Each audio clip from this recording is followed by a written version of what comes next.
The Missing Hour.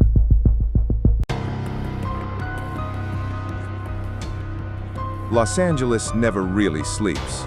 It just blinks, hard and fast, like a neon sign trying to stay alive. It was 2:14 a.m. when the call came in. FBI Special Agent Ethan Cole was halfway through a cold cup of black coffee in his Echo Park apartment, watching old surveillance footage on his tablet. The city below murmured like a restless beast. Sirens in the distance, the hum of freeways, the low laughter of the night's last stragglers. He almost ignored the call. Almost. Agent Cole, we've got something. Downtown. Possible abduction. Tech CEO. You're up. The voice was sharp. Special Agent Maria Torres, his partner for 6 years. The only person who knew what those dark circles under his eyes really meant. Ethan was already pulling on his jacket before the call ended. A missing CEO in Los Angeles. A digital trail wiped clean. And a single hour no one could account for. By the time Ethan arrived at the scene, the night had turned cold and metallic. Police lights painted the glass buildings in flickers of red and blue. The address, Kane Technologies Tower, downtown LA, was one of those epo-modern skyscrapers with mirrored walls and motion sensor lighting. The kind of place that looked sterile even when filled with people. But tonight, it was empty. Too empty. Torres met him at the revolving door, her dark hair pulled back, her eyes razor-sharp behind clear glasses. Security found this about an hour ago, she said, motioning him toward the elevator. Owner of the company, Lucas Kane, went missing from his private office on the 38th floor. Cameras went dark at exactly 11:47 p.m. Ethan frowned. Technical glitch? More like surgical precision, Torres said. All feeds from floors 35 through 40 were looped perfectly for 1 hour, then restored. No alarms, no breaches. A cold knot formed in Ethan's stomach. Inside job? Maybe. But there's more. His biometric security, gone. Retinal, fingerprint, everything wiped. Ethan looked up at the elevator mirror, his own reflection flickering under the fluorescent lights. Someone spent serious time planning this. Someone who knew how the system thought. The 38th floor opened into a panoramic office. Sleek, minimalist, with a 270-degree view of the glittering city. The glass desk was shattered, papers scattered, and an overturned chair lay by the window. But no blood, no struggle. Only one thing stood out. A USB drive left deliberately in the center of the desk, wrapped in black electrical tape. On it, a small label written in red ink. Hour 0.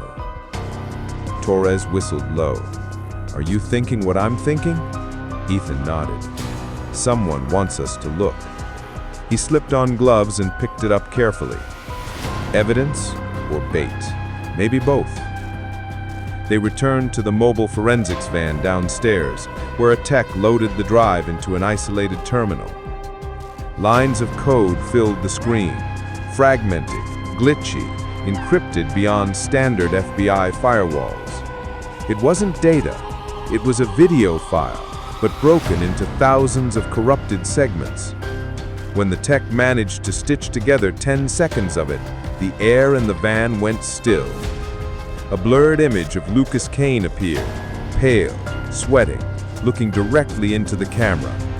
They said it was just for testing, but it's not. They're using it. Real people, real crimes. I didn't mean static, cut, end of file. Torres nuttered a curse. What the hell was that? Ethan leaned closer to the screen. He looks terrified. But what's he talking about? Testing what? The tech shook his head. File was scrubbed mid-upload. Someone remote killed the source. Meaning? Meaning, the tech said grimly, whoever took him is watching us right now.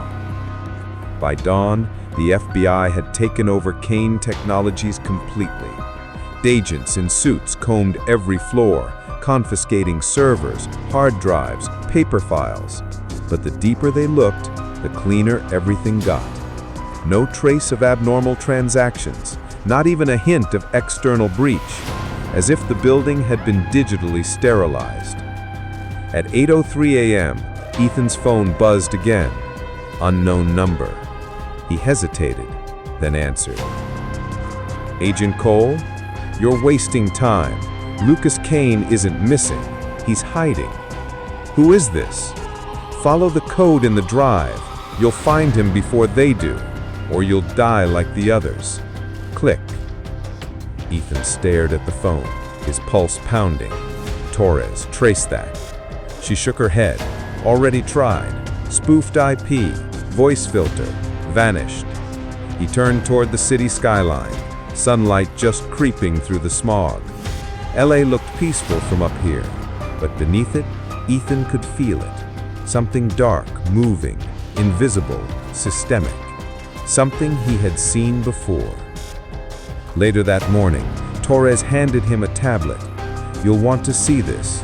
Forensics pulled metadata from that USB. It connects to an internal Kane server called Echo 9, private, unregistered. Even IT didn't know it existed. Ethan frowned. Echo 9? Yeah, but the access log shows only 2 names in the last month, Lucas Kane and you. Ethan froze. Me? Torres nodded. Same ID, same clearance key, except it was used at 3:42 a.m. yesterday. I was home, Ethan said flatly. Then someone cloned your credentials, Torres replied. Someone inside. Ethan's mind raced. He'd seen this before. Identity loops, false clearance signals, phantom accounts. It wasn't just hacking, it was system-level mimicry. A method used by only a handful of black hat operatives. And one of them, he remembered bitterly, was someone he put away 5 years ago. The infamous digital ghost known as Cypher. If Cypher was out. He looked back at the skyline. The morning light glinted off the mirrored buildings like 1,000 silent eyes. Something told him this was only the beginning. The Los Angeles morning had barely begun when the city started to blur, not from fog, but from too many secrets rising at once. Agent Ethan Cole stood by the panoramic window of the FBI field office, the sunlight cutting clean lines across his face. His reflection stared back, tired, hollow-eyed, and maybe a little too familiar. In his hand, the USB labeled Hour 0. In his mind, the words from the mystery caller. He's not missing, he's hiding. The Phantom server. All right, Torres said, stepping into the room with 2 coffees. I've got a headache, 3 reports that make no sense, and a server that supposedly doesn't exist. Let's start there. She pulled up the data from Echo 9, a black screen terminal showing a pattern of encrypted entries. Ethan leaned closer, scanning the log lines. Each line had a timestamp, but one thing didn't add up. The entries were running in real time. Wait, that server's still active? Torres frowned. It shouldn't be. It's offline, air-gapped, completely isolated. Not anymore, Ethan said grimly. Someone brought it back online. At that exact second, the terminal flashed, a white pop-up centered on the screen. Access granted. Agent Ethan Cole, verified. Torres froze. That's impossible. Not if they're mirroring me, Ethan muttered. They're inside the system, inside me. A line of code began typing itself, 1 character at a time, like invisible fingers on the keyboard. Follow the ghosts. You'll find your truth. Then the server disconnected. Silence. Torres broke it first. What the hell does that mean? Ethan leaned closer to the screen. It means whoever did this is using my name to move through federal systems. They're erasing their crimes behind my ID. By late afternoon, they had one traceable clue, an unregistered data bounce from the Echo 9 system, leading to an industrial district south of Los Angeles. Ethan and Torres drove out in silence. The warehouse looked forgotten, rust and graffiti covering its sides. But inside, the air was cold and humming. Banks of servers glowed in the dark, hundreds of them connected by tangled wires. A message looped across the central monitor.